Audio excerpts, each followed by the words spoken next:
Nuestras ciudades es un espacio sonoro para la reflexión y el intercambio de saberes, miradas y experiencias sobre lo urbano. A partir de distintas voces, proponemos explorar temas importantes sobre nuestras ciudades.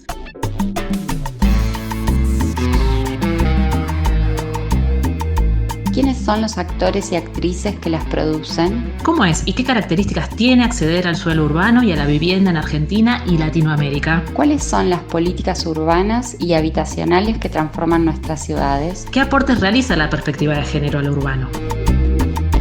Estas y otras son las preguntas disparadoras que dieron origen a este podcast que te invitamos a escuchar. En el actual modo de producción capitalista, si queremos acceder al suelo o la vivienda como bienes mercantilizados, necesitamos de ingresos, ahorro o crédito. Pero, ¿qué pasa cuando las familias no tienen ninguna de estas alternativas? ¿Quiénes son los actores que participan en el mercado del suelo y vivienda? Otra de las formas de acceder a una vivienda es a través del mercado de alquileres. ¿Cuál es la situación de las personas y familias que alquilan en nuestro país? Para responder a estas preguntas, invitamos a referentes académicos y de movimientos y organizaciones sociales. Participan de este episodio María Mercedes Di Virgilio y Virginia Munayar, ambas doctoras en Ciencias Sociales. Luis Baer, doctor en Geografía, y María Cristina Cravino, doctora en Antropología. Forman parte de este diálogo también Gervasio Muñoz, integrante de Inquilinos Agrupados y presidente de la Federación Nacional de Inquilinos, y el sociólogo Leandro Vera Belli, del Centro de Estudios Legales y Sociales. Todos necesitamos un lugar donde vivir, pero el suelo urbano, donde se construyen las casas y los edificios, es muy costoso para la mayoría. ¿Cómo entenderlo? Con esta pregunta comienza el primer bloque de este nuevo episodio. Inicia la conversación la socióloga María Mercedes Di Virgilio.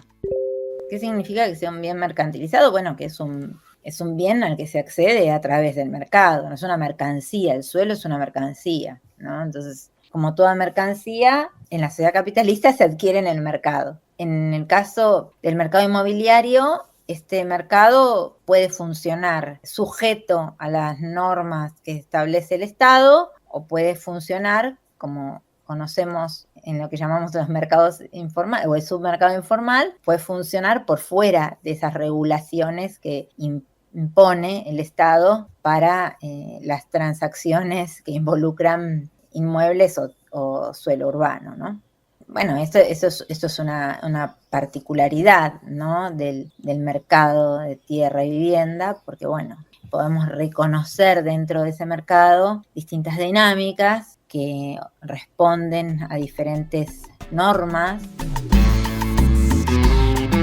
El geógrafo Luis Baer explica que el suelo urbano es un activo de inversión. Una definición muy importante y que tiene que ver con la pregunta de qué significa que el suelo urbano sea un bien mercantilizado es que a la vez de necesitarse para vivir, para producir, de tener valor de uso, tiene valor de cambio, es un activo de inversión y por tanto muchas veces esta competencia de la demanda para, por ejemplo, como vivienda o como un lugar para atesorar o para obtener una renta, es una competencia, esta demanda que es asimétrica. Y obviamente en el contexto actual de déficit habitacional que fue creciendo y que tiene muchas características, ¿no? Requiere, por tanto, algún tipo de intervención, de regulación estatal, ¿no? Para que esta asimetría no sea tal y poder así garantizar el derecho a un hábitat digno. En cuanto a cuáles son las características del mercado del suelo, Luis Baer lo describe de la siguiente manera. Frecuentemente se dice que los bienes que se comercializan en los mercados inmobiliarios, en los mercados de suelo, están afectados en lo fundamental por la localización. Y esto es así porque hay, en términos de asignación de precios, una cantidad importante de atributos en la ciudad, de atributos urbanísticos que condicionan, que determinan en algunos casos los niveles de precio y obviamente también la calidad de la oferta, ¿no? La accesibilidad, las condiciones de centralidad, el nivel socioeconómico, los tipos e intensidades de uso del suelo, ¿no? el potencial edificatorio, si es suelo urbano, rural, condiciones de infraestructura, de servicios, de equipamiento. Fíjense que todas estas cuestiones tienen que ver mayormente con inversiones que hace la comunidad o el Estado. Entonces, acá hay una primera definición importante en términos de asignación de precios que tiene que ver con que están sobre todo determinados por esfuerzos ajenos al propietario. También la carga tributaria tiene algo que decir en relación a cómo se asignan los precios, a la variabilidad que tienen, etc. Pero también es un bien escaso, ¿no? Eso es importante decirlo, que es inelástico, es un mercado de mucha opacidad donde la información no está a simple vista y hay actores, por tanto, privilegiados que concentran la misma, y es un mercado que funciona con expectativas. No es solamente lo que existe en la actualidad en relación a los atributos que acabo de mencionar, sino también los atributos que se esperan, digamos, por ejemplo, la inversión en infraestructura. Entonces las expectativas, está actualizando al presente esas expectativas de realización de obras y por tanto del precio que tendría ese inmueble a futuro.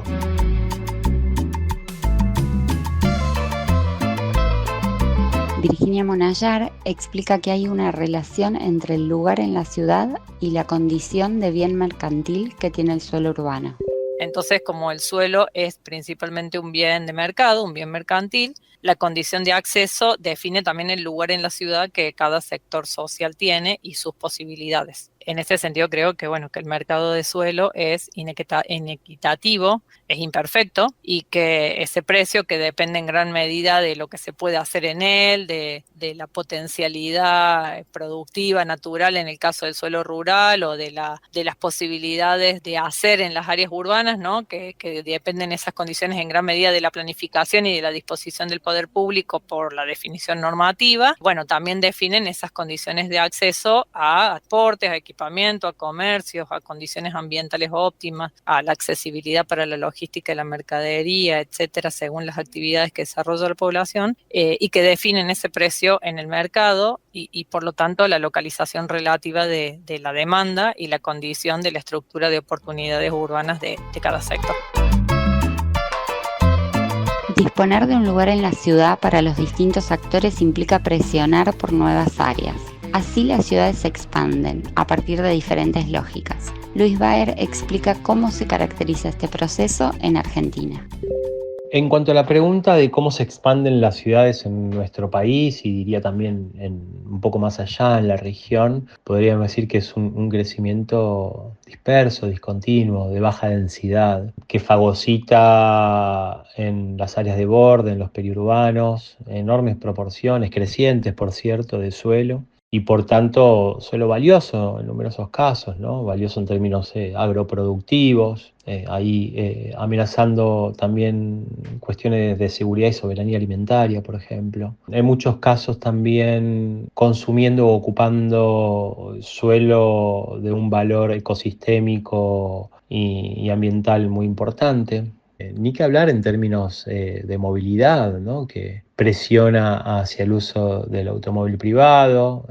Las redes de transporte público obviamente no tienen este ritmo de crecimiento de las manchas urbanas o metropolitanas. Impacta también muy desfavorablemente en lo que son las condiciones de financiamiento de la ciudad, de financiamiento de los servicios, que cuesta cada vez más ir a recolectar los residuos en las áreas de borde o proveer los servicios, las redes. Y en numerosos casos, como el crecimiento es discontinuo, es decir, dejando intersticios vacantes, suelo en desuso, son situaciones de derroche, ¿no? Porque las redes están atravesando lugares que nadie utiliza los servicios, pero que sí se aprovecha, porque obviamente toda esta inversión en obra, en servicios y en equipamiento va engordando el suelo en términos de precio y que en algún momento los propietarios lo capitalizan.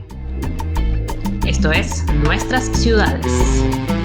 Virginia Monallar explica la relación dinámica entre la expansión urbana y los valores del precio del suelo.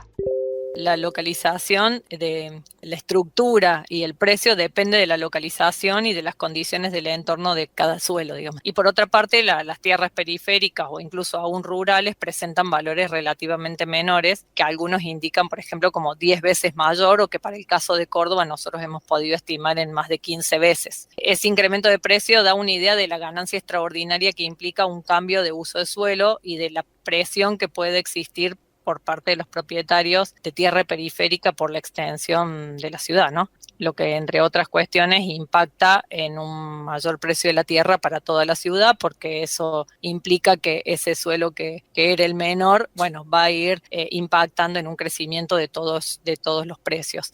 Y por otro lado, también un consumo de territorio productivo, ¿no? Lo que atenta, entre otras cosas, por ejemplo, contra la soberanía alimentaria.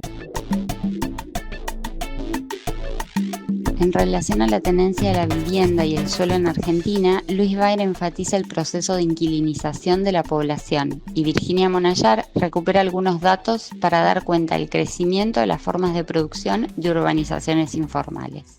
En los últimos años asistimos a un proceso creciente de concentración de la vivienda que se ve también o se manifiesta a partir del proceso de inquilinización, que por cierto confirmó el último censo, mostrando que crecieron los hogares inquilinos. Y es algo que contrasta con la escasez de políticas de vivienda o habitacionales destinadas al alquiler. Hay algunos municipios que están haciendo algunos esfuerzos para aumentar la oferta o afectar parte de la oferta o del stock de vivienda al alquiler, que es algo que también se ve que es crítico en aquellos distritos que tienen destinos turísticos. Los partidos de la costa, algunos municipios patagónicos, mismo Buenos Aires, Rosario, donde también creció mucho el alquiler temporario y esa oferta dejó de ofrecerse para alquiler permanente. En un contexto sumamente desregulado, esto deriva en crecientes restricciones de los hogares, de las familias para acceder a la vivienda a través de la modalidad de alquiler. Y bueno, que esta producción y reproducción de urbanizaciones informales como estrategia de acceso al hábitat en América Latina en general o Argentina en particular, son una clara expresión de esta imposibilidad de hacerlo vía mercado. Ahí me parece como importante resaltar el dato, ¿no? de que según el Registro Nacional de Barrios Populares, más de 1,5 millones de familias están ocupando tierra en condiciones de informalidad o de condición precaria de la tenencia. Estamos escuchando Nuestras Ciudades. La inquilinización de la población está asociada a varias problemáticas. En este bloque nos centramos en la situación de la población inquilina en Argentina. Leandro Vera es quien inicia el diálogo. Argentina está teniendo una transformación en la forma de acceder al hábitat, a la vivienda, en los últimos 20, 30 años. Argentina estuvo caracterizada por tener bajas tasas de población alquilando su vivienda y en los últimos años, por un conjunto de factores donde podríamos incluir la merma en los créditos hipotecarios debido a la alta volatilidad de la moneda nacional, el retiro de las políticas públicas para hacer propietarios a las personas, la privatización del banco hipotecario, la dolarización de los inmuebles, entre otro conjunto de factores, hicieron que la forma de acceder a una vivienda sea vía el alquiler.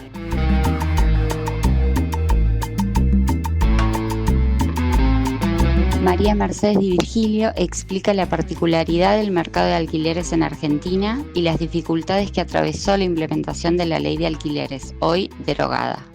Sabemos que hay un grave problema con la situación de los inquilinos y por un lado, esa situación se agravó muchísimo, se profundizó muchísimo ese problema en el contexto de la pandemia, que fue contemporáneo a la sanción de la ley de alquileres, una ley de alquileres que fue sancionada a nivel nacional, pero cuya aplicación dependía absolutamente de los gobiernos subnacionales, en un contexto muy complejo, ¿no? Donde el mercado de alquileres argentino es un mercado un poco diferente a los mercados internacionales. Si bien el alquiler mayoritariamente se ofrece a manos de privados, digamos, ¿no? O sea, pero no son privados corporativos la mayoría, sino que son hogares, ¿no? Que tienen, hogares propietarios que tienen 1, 2, 3 departamentos que alquilan, ¿no? Esa es como la tipología más característica de hogar de propietarios en Argentina. Si bien ahora se empiezan a ver actores corporativos interviniendo en el mercado de la vivienda en renta,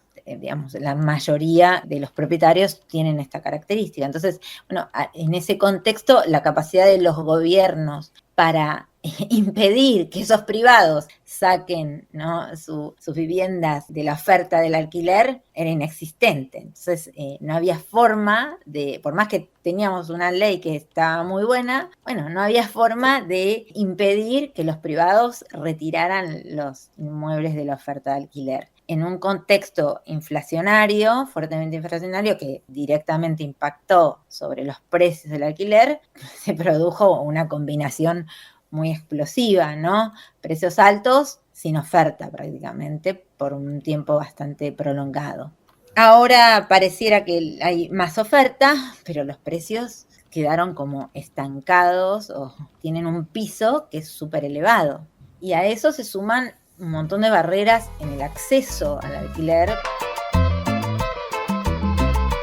Gervasio Muñoz, presidente de la Federación de Inquilinos, considera que la situación de la población inquilina hoy tiene al menos 3 niveles.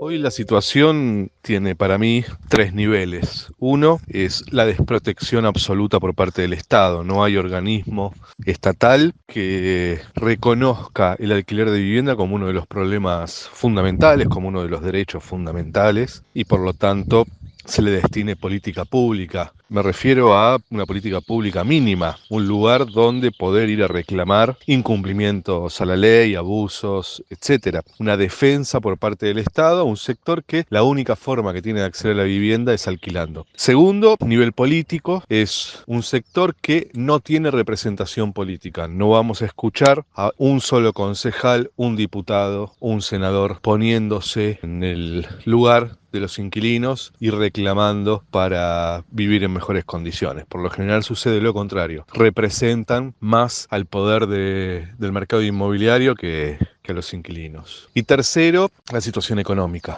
Hoy, para los que alquilamos, la situación económica es doblemente grave. En principio porque 15 días del mes trabajamos para pagarle el alquiler al propietario. Y eso hace imposible en un momento como este poder subsistir.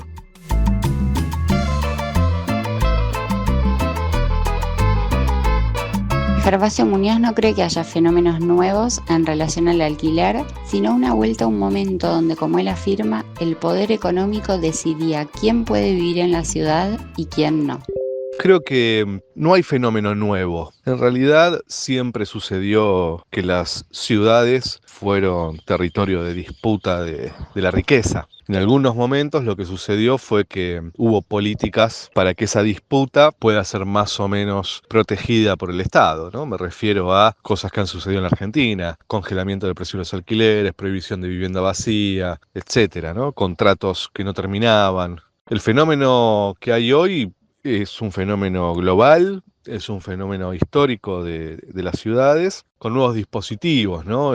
Un mercado inmobiliario mucho más concentrado, que además tiene influencia en la clase política, plataformas digitales como Airbnb, etcétera, que hacen mucho más difícil poder controlar y tener políticas para que no sea tan difícil alquilar. Pero yo no creo que sea nuevo, creo que en realidad hay una vuelta a los años más terribles en donde el poder económico decidía quién puede vivir en la ciudad y quién no.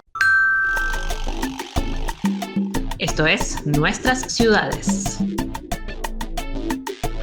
A finales del 2024 le preguntamos a Leandro Vera y Gervasio Muñoz cuál era la situación de las y los inquilinos, justo cuando desde la Presidencia de la Nación se decretaba el fin de la ley de alquileres.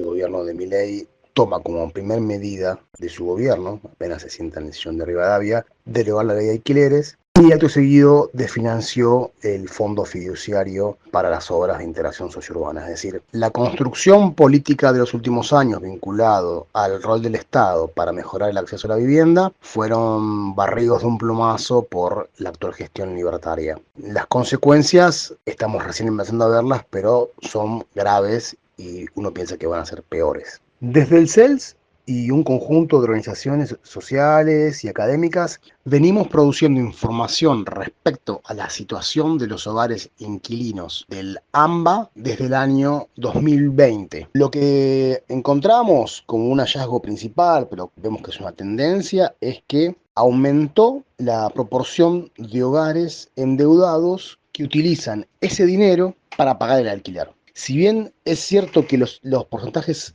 siempre fueron elevados, por arriba del 60%. Esto quiere decir que 6 de cada 10 hogares del área metropolitana de Buenos Aires piden prestado, tanto a privados, como bancos, financieras, aumento de sueldo, como a personas conocidas, familiares, para poder pagar el alquiler. Esto implica o da cuenta de lo importante que es el alquiler en las economías domésticas. Es el único costo que no se puede refinanciar o patear para el mes siguiente, como uno puede hacer con la comida o los gastos de salud. El alquiler hay que pagarlo y si no se paga hay que pedir prestado para pagarlo. Entonces lo que vimos es ese aumento de hogares que piden prestado para pagar el alquiler, que pasó del 62% al 67%.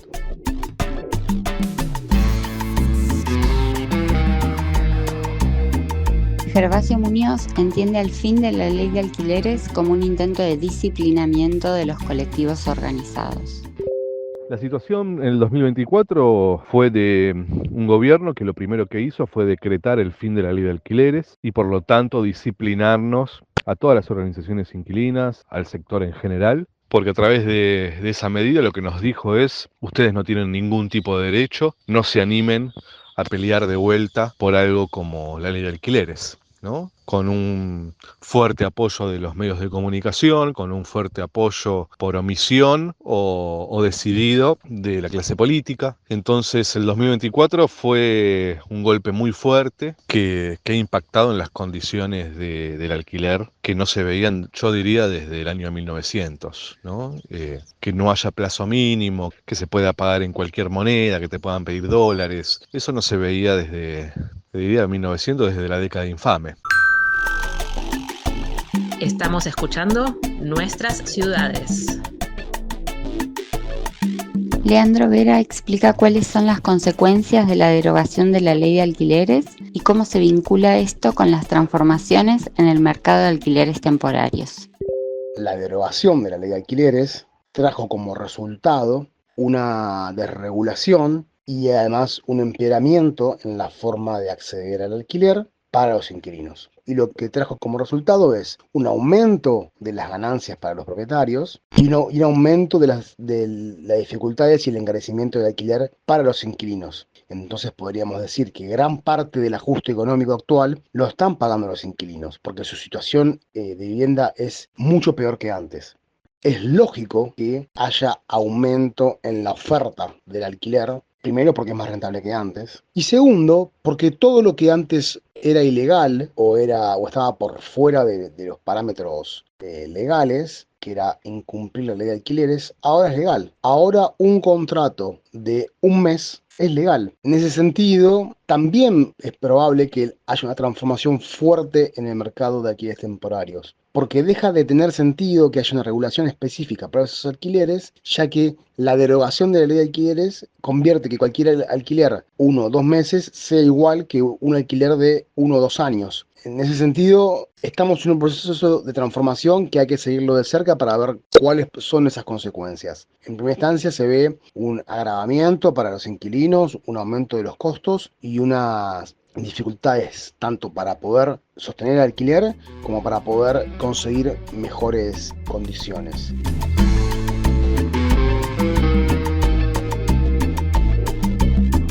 En línea con Leandro, Gervasio Muñoz sostiene que una de las principales consecuencias que tuvo la eliminación de la ley de alquileres fue el aumento de la rentabilidad de los propietarios.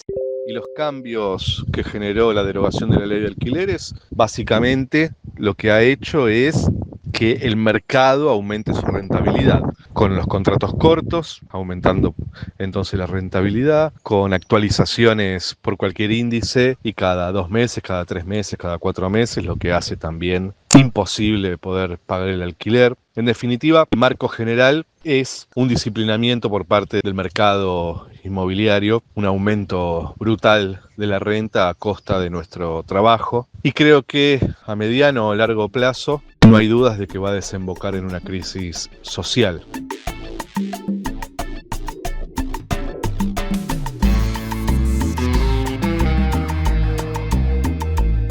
La situación de las y los inquilinos puede agravarse en contextos como el de las ciudades turísticas. Le preguntamos sobre este tema a Gervasio Muñoz. En las ciudades turísticas, por supuesto que hay dinámicas muy particulares de esas ciudades, ¿no?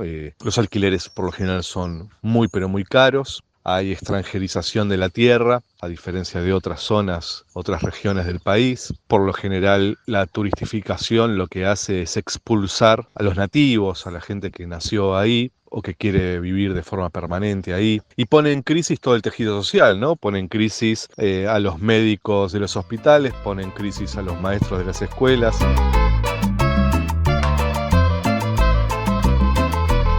Las plataformas de alquileres temporarios son otro de los fenómenos que han afectado a las ciudades turísticas. Virginia Monallar explica que el alquiler temporario y las plataformas conforman un submercado aún más inaccesible para las poblaciones locales.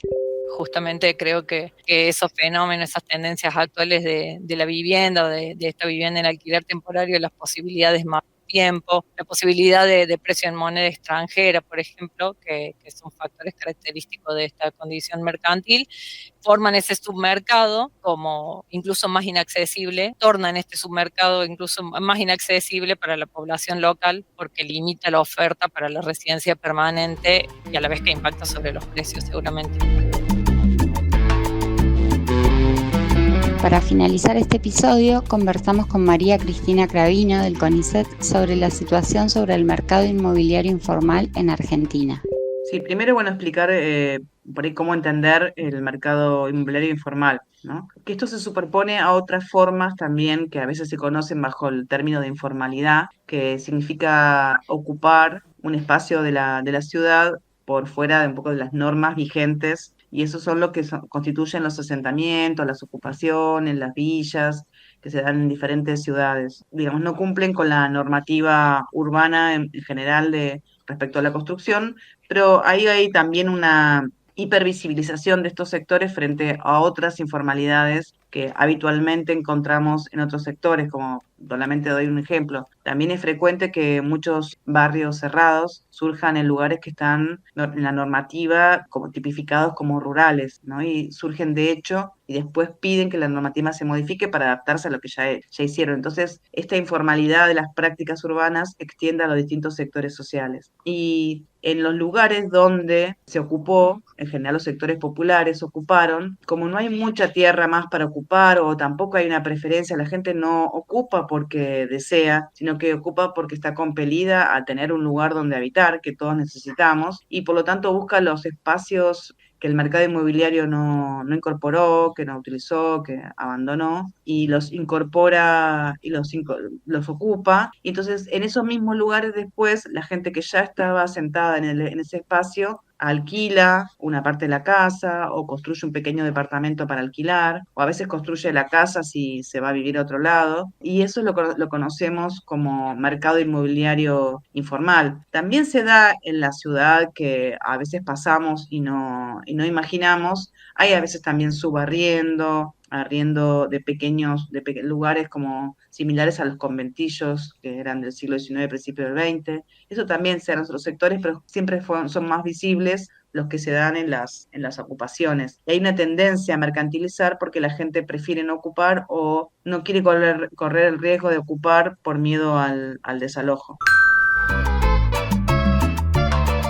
Nuestras ciudades es una producción realizada por el Grupo InfoHábitat en el marco de un proyecto de investigación PICT 2022 de la Universidad Nacional de Tierra del Fuego, Antártida e Islas del Atlántico Sur. En la coordinación, Nadia Fink y Gabriela Reta. Participa con su voz Belén Garibotti. En la producción, Sergio Caminker, María Cristina Cravino, Leticia Vázquez y Agustina Girado. Musicaliza Juan Gravina. En la edición, Noelia Mangini. Esta producción forma parte de la convocatoria Proyectos de Comunicación Radial y Podcast de Radio UNTDF.